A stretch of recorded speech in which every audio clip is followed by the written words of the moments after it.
Ouais, Bonjour Anne. Alors bonjour. on a décidé ensemble d'organiser un événement sur la reconversion professionnelle parce que c'est un sujet qui nous tient à cœur toutes les deux Mm. et qu'on a vécu et traversé toutes les deux comme un passage de vie, une transition. Est-ce que tu peux nous raconter un petit peu quel est ton parcours avec la reconversion professionnelle? Ça a démarré il y a à peu près 5, 6 ans, vraiment. J'étais dans une grosse entreprise, ça faisait 26 ans que j'y étais. Voilà, j'avais vraiment tout pour m'épanouir dans cette entreprise. J'avais un bon poste, des collègues sympas, j'avais de la reconnaissance, enfin à tout niveau. Donc voilà, j'aurais pu rester encore 10 ans. Mais justement, non. Parce qu'il y avait quand même quelque chose qui couvait depuis un moment. Donc c'était l'impression de gâcher quelque chose de moi et je voyais la retraite avancer. En parlant avec mes collègues, c'était, bah, il me reste plus que 5 ans, il me reste plus que 4 ans, il me reste plus que bon, moi, il me restait 10 ans, mais plus de 10 ans.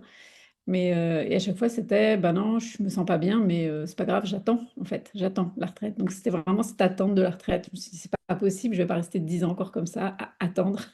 Bon, voilà, c'était une espèce de résignation que j'arrivais pas à intégrer. Enfin, je me suis dit: «Non, c'est pas moi, enfin, j'ai autre chose à dire, à faire et c'est le moment». Voilà, c'est le moment ou jamais, en fait. Il y a vraiment eu ce truc et voilà, ouais, j'étais plutôt dans l'ennui, du coup, j'avais plus de stimulation et j'avais quand même, dire la frustration artistique qui était là et qui prenait de plus en plus de place. J'avais vraiment l'impression ouais, c'est ça, d'avoir, quelque chose à créer de personnel et que je pouvais pas, j'avais pas le cadre en fait pour ça, en fait. Enfin, le cadre entreprise, et ça avait pas de place pour ça, quoi. Donc voilà, ouais, je pense que j'étais en bore-out plutôt qu'en burn-out, mais les symptômes étaient un peu les mêmes, quoi. J'avais l'impression de me traîner. Bah moi, ça me parle beaucoup ce que tu dis sur le fait d'attendre. En fait, je trouve qu'il y a quelque chose d'un peu triste et déprimant de se dire effectivement, on attend toujours, on attend le week-end, Mmh. on attend les vacances, on attend la retraite. Et je pense que c'est un sentiment qu'on peut avoir à tout moment, c'est pas grave, mais qui est partagé par beaucoup de personnes. Et ce que tu disais aussi, d'avoir l'impression de gâcher ton potentiel quelque part, même si tu l'as aussi exprimé quand même en grande partie, parce que tu avais quand même des postes à Mmh. responsabilité, effectivement, tu avais beaucoup de reconnaissance, donc là-dessus, c'est chouette. Puis tu aurais pu Ouais. choisir de suivre ton appel artistique le week-end, justement, en soirée. Est-ce que Mmh. tu as tenté cette piste-là ou pas? Heu, ouais, vraiment, c'était trop enfoui. Ok, C'était pas comme d'accord. si, c'était là et que j'avais cette activité à côté ou autre. Non, c'était vraiment je me sentais bloquée à ce niveau-là, donc il y avait plus de travail que ça à faire. Ok. Mais disons que j'étais prête, ouais et et oui, attendre, c'est le contraire de peu enfin bon, ça peut être raisonnable parfois, mais c'est vrai que il y a une espèce de prendre sa responsabilité, quoi. Dire: «Non, Mhm. Oui. j'attends pas et qu'est-ce que je peux faire? Je peux faire des choses, je peux faire voilà, qu'est-ce que je peux faire?» À partir de là, j'ai commencé à me poser des questions, à envisager tous les dispositifs, pour faire un break, pour prendre une dispo. J'avais la possibilité de faire, 1 an, puis 2 puis 3 voilà, sans trop de risques avec mon entreprise, tout ça et puis j'ai trouvé le dispositif d'émission reconversion proposé, par Transition Pro et voilà, ça m'a vraiment, ça m'a sauvée, on va dire. Ça m'a permis, de monter un projet, de réfléchir à ce projet, de tester des choses. L'art-thérapie est arrivée assez rapidement. C'était long, mais j'avais l'impression vraiment de redevenir actrice de ma vie. Enfin, de vraiment, prendre en main quelque chose qui était perdu. Donc, ce dispositif t'a permis de te reconvertir sans prendre trop de risques financiers, c'est ça, sans mettre en danger ta vie quotidienne, si je comprends bien? Ouais, ça m'a permis de démissionner vraiment, complètement, donc de couper avec, mon ancienne vie, professionnelle. Donc non sans mal, mais il fallait cette rupture. C'est un milieu scientifique, de recherche et voilà et moi je partais vers un autre monde carrément, le monde des couleurs, des formes, de l'imaginaire. Donc c'était pas compatible en fait. Donc ça m'a permis vraiment de faire cette rupture et de toucher, les allocations, chômage pendant, 2 ans et demi. Donc vraiment donc ça m'a permis de faire ma formation tranquillement, de démarrer une activité. Donc ta formation d'art thérapeute, parce qu'aujourd'hui tu es certifiée art thérapeute, tu es certifiée au journal créatif. Ouais.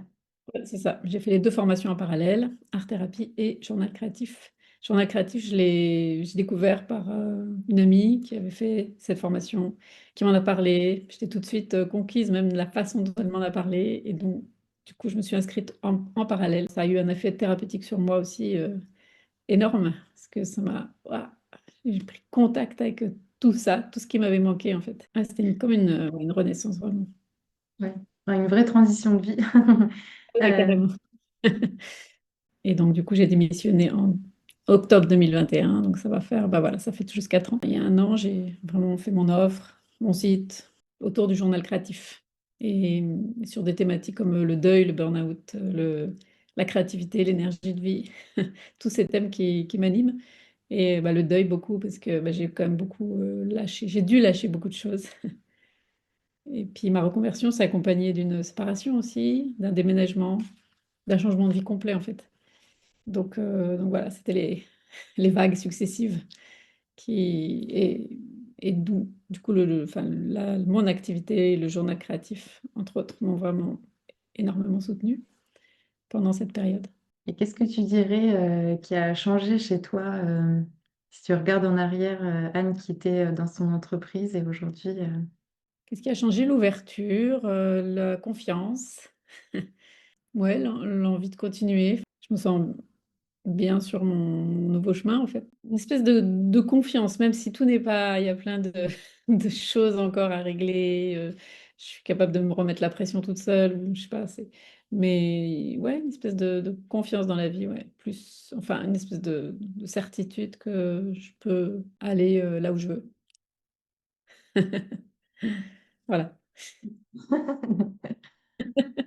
c'est chouette. Et du coup, ton entourage, comment alors donc, bah, ça, tu disais, ça s'est accompagné d'une séparation. Alors, je ne sais pas si c'était lié à ce changement de vie ou si c'était quelque chose de global, mais sinon, par exemple, tes enfants, ta famille, tes amis, comment est-ce qu'ils ont accueilli cette décision que tu as prise et ton nouveau chemin? Au départ, ça a pas été très bien compris, on va dire, enfin, de mon ex, compagnon. Pas parce que, voilà, je quittais du confort, vraiment, voilà, mais qu'est-ce que tu vas faire? Là, c'est genre: «Tu es folle, quoi». Mais bon, après, j'ai réussi à en parler et de toute façon, il y avait pas moyen de m'en dissuader, donc ça m'a permis, en fait, de me conforter aussi, de me dire: «Bah, si, si, c'est ça, avoir des arguments contre, ça permet aussi de se dire, bah, de sentir que les arguments sont bons et puis de pouvoir les dire». Voilà, mes enfants m'ont énormément soutenue. Je pense que j'ai 3 grands-enfants et je pense que sans eux, j'aurais peut-être pas eu ce courage ou cette je sais pas, ouais, en tout cas, ils m'ont donné énormément de courage et puis de: «Oh mais vas-y, vas-y, vas-y». Enfin, voilà, donc ouais. Et voilà, après les amis aussi, pareil, j'ai eu beaucoup de soutien, en fait. J'ai eu beaucoup de soutien et beaucoup de et il y a mes amis, il y en a beaucoup qui m'ont dit: «Bah oui, évidemment que tu dois faire ça», en fait. Pour eux, c'était une évidence, en fait. Parce qu'ils me voyaient depuis des années un peu, voilà, ras-le-bol ou pas et puis avec cette fibre-là qui était, ceux qui me connaissaient bien m'ont dit: «Mais oui, mais évidemment». Je me suis fait de nouvelles relations parce que du coup, dans la formation aussi, une très bonne amie notamment et vraiment, ça m'a permis aussi de rencontrer des personnes qui vraiment parlaient le même langage que moi, quoi. Mmh. Enfin, je dirais. Donc ça, c'était chouette aussi, au niveau des Ouais. rencontres, des belles rencontres et je continue d'ailleurs. Mmh. Notre rencontre, aussi est une, chouette Oui. surprise. Ouais. Est-ce qu'il y a des choses que tu regrettes de ton ancienne vie? Peut-être le confort matériel ou des choses comme ça? Ou est-ce que, pour toi c'est clair, c'est voilà? Oui, je regrette, de mon ancienne vie, c'est vraiment avoir un lieu pour assembler, pour accueillir, mes enfants notamment. Donc j'ai déménagé, je suis dans un appartement. Mes enfants étaient grands, étaient en train de partir du nid, enfin le dernier, on va dire et en plus, je dis souvent, j'ai détruit le nid. Donc voilà, ça, je regrette, mais je regrette pas forcément ma maison. J'aurais pas pu la garder, mais voilà, j'aimerais retrouver en tout cas un lieu comme ça d'accueil à moyen terme, on va dire. Donc je regarde, j'ai ça en tête. Et puis non, bah, je regrette pas grand-chose. Je regrette d'être partie loin de mes parents et de ma sœur. Enfin, pareil, j'ai dû faire des choix. Je regrette d'être partie, enfin, je ne regrette pas. Ça me manque. Est-ce que la reconnaissance que tu avais dans ton travail te manque ou ça, c'est quelque chose qui est suffisamment nourri par ailleurs? Non, c'est suffisamment nourri aujourd'hui. Ouais.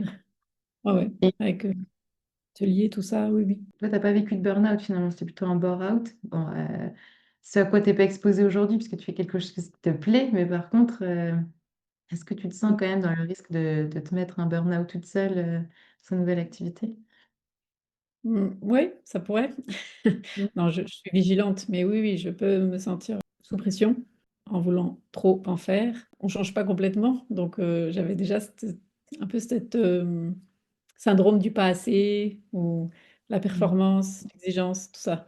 Donc ben, quand je fais quelque chose, j'essaye que ce soit bien et j'ose pas forcément parfois lâcher des choses. Donc ouais, ce souci de bien faire et puis être toujours il faut que je travaille en fait. Comme ça me plaît, je me dis j'y vais et parfois bah, je me fatigue sans me rendre compte en fait. Essayer de mieux prioriser en fait, ça c'est vraiment quelque chose que j'ai pas encore réussi à faire. Comme il y a eu plein de nouvelles choses d'un coup, j'ai eu tendance à dire oui à tout. Pouvoir donner aujourd'hui, dire un non éclairé, c'est-à-dire un non qui nourrit ce qui est important pour moi. Ça, c'est vraiment voilà, le défi. Et si j'arrive à faire ça, je serai pas en burn-out, quoi. C'est les défis de l'entrepreneuriat, quoi, que tu Mmh. rencontres. Mm. Ouais, ouais, ouais. Et puis du coup, être seule, il y a pas d'autre cadre que le mien. Et du coup, faire ce projet à 2, ça vraiment, ça permet de retrouver un travail d'équipe et de pouvoir se soutenir aussi là-dedans. Ouais. Tu réinjecté tes compétences en gestion de projet aussi, du coup, c'est pas mal. Ouais, ouais, ouais. Ouais, ouais, il y a des deadlines, et on a engagé, et il y a des choses à faire, et il y a un planning, mais c'est chouette. Est-ce que tu as un message pour des personnes qui aujourd'hui se posent la question, est-ce que je me reconvertis, est-ce que je ne me reconvertis pas, est-ce que j'attends la retraite, est-ce que j'attends pas? Est-ce que tu as un message pour ces personnes-là? Chaque personne a sa situation personnelle, mais oui, je dirais, si vous hésitez, c'est qu'il faut y aller. On se pose la question, c'est qu'il y a quelque chose à faire. Après, faire un changement, tout changer d'un coup, voilà, ça, c'est un peu dur, j'avoue, mais voilà, il y a quand même beaucoup de choses, possibles. Donc oui, oui, c'est plutôt des peurs qu'on se met soi-même, donc oui, il faut y aller. Il faut aller voir ses peurs, il faut aller voir ses blocages, il faut aller voir, en soi ce qui se joue, ce qui se passe et tout faire pour mettre de la clarté sur un ressenti et puis y aller. Ouais, Mm. de toute Ouais. façon, voilà, c'est ouais, le maintenant ou jamais, quand on a à peu près enfin, quand on a un peu mon âge, voilà. Après, quand on est plus jeune, bah, on a toute la vie devant soi, donc pourquoi pas tester des nouvelles choses, voilà. Il y a pas c'est pas les mêmes, enjeux peut-être de vie, mais ouais, ouais, ouais, faut y aller, ouais. Ouais, bah, je pense que c'est intéressant ce que tu disais, qu'on n'est pas obligé de faire un changement drastique. Parfois, il y a juste des aménagements à faire dans son travail. Et puis, changer de travail, ça ne veut pas dire forcément changer de conjoint, de région, de maison et d'amis, mais ça peut en fait, parce que si on rejoint qui on est vraiment ou qui on est devenu, effectivement, ouais, ça peut entraîner d'autres changements et ça peut faire peur. Et donc, il y a des deuils à faire, comme tu disais tout à l'heure. Et toi, t'accompagnes avec le carnet de deuil, d'ailleurs, sur ce Ah, c'est ça. sujet. Et puis, on Mmh. encourage les personnes à venir écouter aussi l'interview qui sera diffusée bientôt de Nathalie Hanau, qui a mis au point le carnet de deuil sur justement l'impact émotionnel de ce genre de transition de vie conséquente que sont les reconversions professionnelles. Il y a plein de choses à voir Ah là-dedans. ouais. Ah ouais, c'est super important, c'est vraiment un volet qui est pas dont on parle pas en fait et qui est peu accompagné ou alors, déjà un peu tard quand on est, pas bien du tout, donc pouvoir vraiment, prendre ce sujet en même temps, sur le chemin et voilà, c'est important. C'est super important en fait, ça permet d'y aller plus légèrement. Oui. Mmh. Merci Anne. Merci.